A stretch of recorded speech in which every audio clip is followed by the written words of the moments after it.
안녕하세요. 오늘은 6월 8일 화요일입니다. 오늘은 잠언 20장 16절에서부터 30절까지를 본문으로 큐티 가이드를 시작하겠습니다. 먼저 오늘 이 본문을 통해 제가 묵상한 하나님은 사람의 걸음을 인도하시는 분입니다. 24절 말씀 읽어볼까요?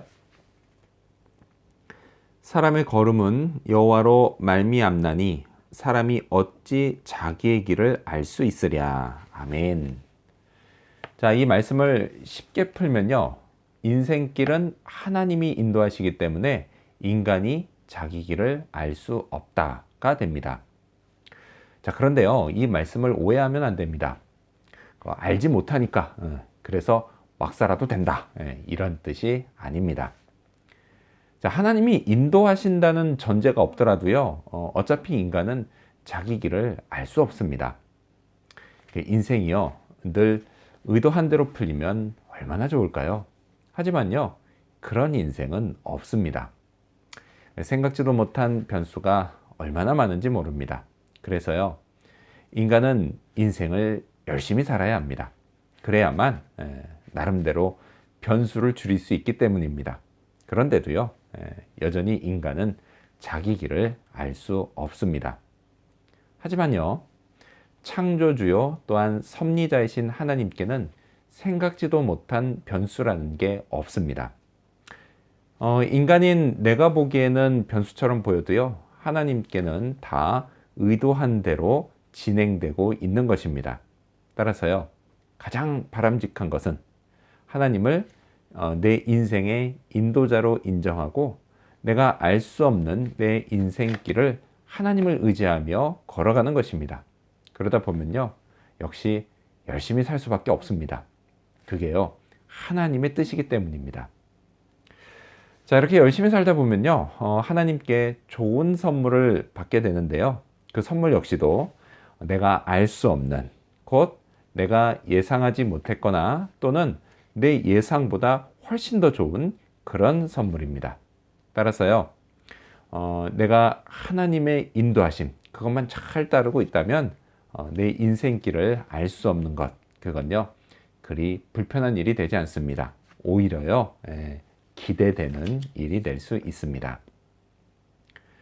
자, 그렇다면 계속해서 오늘 이 본문을 통해 제가 발견한 인간의 모습, 어떤 게 있을까요? 오늘은 젊은 자의 힘과 늙은 자의 백발을 볼 수 있습니다. 29절 말씀 읽겠습니다. 젊은 자의 영화는 그의 힘이요 늙은 자의 아름다움은 백발이니라. 아멘. 저는요, 젊음이 좋습니다. 솔직히 조금 민망한 얘기지만요, 제가 30대 중반일 때 대학 캠퍼스에 일이 있어 갔다가요, 건물에서 쏟아져 나오는 20대 초반 청춘들을 보면서 저도 모르게 이야, 역시 젊음이 좋다, 이렇게 말했던 기억이 납니다. 지금 생각해 보면요, 사실 그때 저도 젊은이였습니다. 아무튼 젊은이는요, 생기가 솟아납니다. 힘이 느껴집니다. 그 패기라고도 부르는데요, 이건 젊은이를 상징하는 단어입니다. 그런데요, 사실 저도요, 연세 많으신 분들이 보면 그분들에 비하면 여전히 젊은이라고 할 수 있습니다. 따라서요, 약한 척하지 말아야겠습니다. 아직은 힘을 더 내야 할 때라는 사실, 그 사실을 잊지 말아야겠습니다. 자, 또한 저는요, 늙음도 좋습니다. 늙은이는 존경받아 마땅합니다. 살아온 인생 경험, 그리고 그에 따른 연륜이 많으시기 때문입니다. 29절에 나오는 백발, 이 백발은요, 곧 연륜을 뜻합니다. 아무리 똑똑한 젊은이라도요, 연륜 많으신 늙은이의 지혜는 당해낼 수가 없습니다. 특히요, 우리나라처럼 불과 100년도 안 되는 짧은 세월 동안 식민지 해방과 분단, 그리고 동족 상잔의 비극은 물론이고 이에 따른 가난과 궁핍으로 점철된 세월을 관통하신 분들의 연륜, 그 연륜은요, 정말 대단한 것입니다.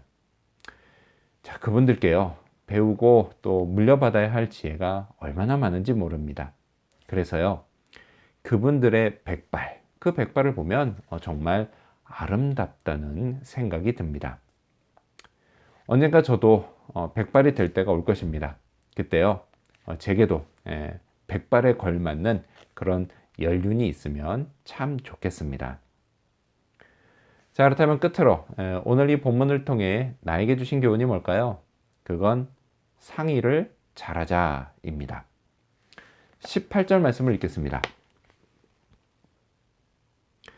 경영은 의논함으로 성취하나니 지략을 베풀고 전쟁할지니라. 아멘. 자, 이 18절에요. 의논과 그리고 지략, 이 두 단어는 이걸 원어 성경으로 볼 땐 똑같은 단어입니다. 그래서 영어 성경 뉴 킹 제임스 버전은요, 이 둘을 다 counsel, 상의, 이렇게 번역을 했습니다. 그래서요, 이 18절을 다시 번역하면 계획은 상의를 통해 성취되고 전쟁은 지혜로운 상의를 통해 수행된다 라고 할 수가 있습니다. 자, 상의는요, 혼자 하지 않습니다. 둘 이상의 사람들이 함께 합니다. 이를 통해서 한 사람만의 지혜 부족함을 메꿀 수 있습니다. 자, 이렇게요, 꼭 성경의 권면 때문이 아니더라도 중요한 일을 혼자 고민하지 않고 다른 사람과 상의하면서 결정하고 진행하는 건 참 좋은 일입니다. 그만큼요, 일을 그르칠 위험을 분산시키기 때문입니다. 저는요, 상의할 일이 비교적 많은 편입니다. 그래서 상의를 잘해야겠습니다. 이를 위해서요, 먼저 제 자신이 여러모로 부족하다는 사실을 인정해야겠습니다. 또요, 좋은 분들을 붙여주시길 기도해야겠습니다. 또한요, 겸손한 자세로 상의해야겠습니다. 자, 한편으로요, 제가 상의할 사람이 필요한 것처럼 저도 누군가에게 상의해 줄 수 있는 그런 사람이 되어야겠습니다. 이 역시요, 참 좋은 일입니다. 이를 위해서요, 지식과 지혜는 물론이고 인생 경험과 연륜도 쌓아야겠습니다. 또요, 신뢰할 만한 사람이 되어야겠습니다. 그래서 누군가 저와 상의하고 좋은 결과를 얻으면 참 좋겠습니다. 자, 그렇게 오늘도요, 오늘 하루만큼 그런 사람으로 지어져 가는 그런 하루가 되기를 소망합니다. 기도하겠습니다. 사람의 길을 인도하시는 하나님 감사합니다. 그래서 하나님의 인도하심을 잘 따르고 또 부지런히 따라갈 수 있도록 도와주시옵소서. 지금 현재의 젊은이의 이때에 활기차고 또 패기 있게 살게 도와주시옵고, 또한 늙은이의 때가 되었을 때에는 아름다운 백발을 갖는 그런 연륜을 갖추는 사람이 되도록 도와주시옵소서. 또한 상의를 잘하는 사람 되게 해주셔서 또 제게는 상의할 수 있는 좋은 사람들을 붙여주시고, 또 저 역시도 누군가에게 상의해 줄 수 있는 좋은 사람이 될 수 있도록 오늘 하루도 지어져 가게 하여 주시옵소서. 감사드리며 예수님의 이름으로 기도합니다. 아멘.